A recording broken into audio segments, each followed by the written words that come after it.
Fa pocs dies, l'economista nord-americà Richard Florida va publicar un article sobre les principals megaregions del món, on es veu que l'eix que va de Barcelona a Tolosa ha caigut els últims anys gairebé 20 posicions. O sigui, fa 15 anys ocupava el lloc número 11, era la 11a megaregió del món, i avui és la número 28.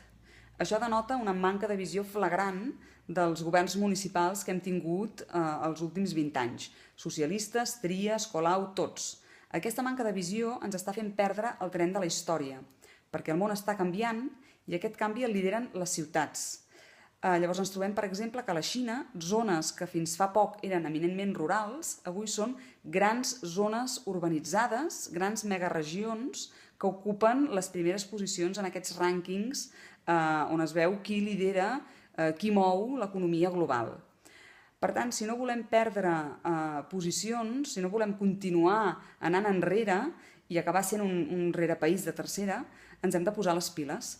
I a més també per responsabilitat democràtica davant de, per exemple, el gegant xinès. Com ho hem de fer?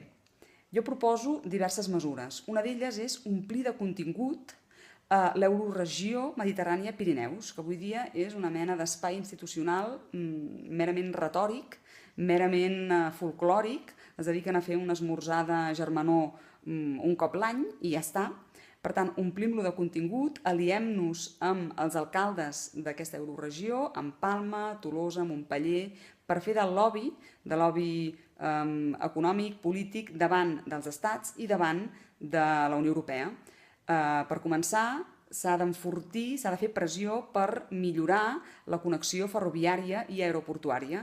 Per exemple, una cosa pendent de fa molt temps és acabar l'últim tram de TGV entre Narbona i Tolosa. Per tant, és fonamental per enfortir l'espai de relacions naturals de Barcelona, que és el de tota la Mediterrània occidental, i és fonamental per potenciar el nostre creixement econòmic i també el benestar de tots els barcelonins i, evidentment, de tots els catalans. I us desitjo bona nit.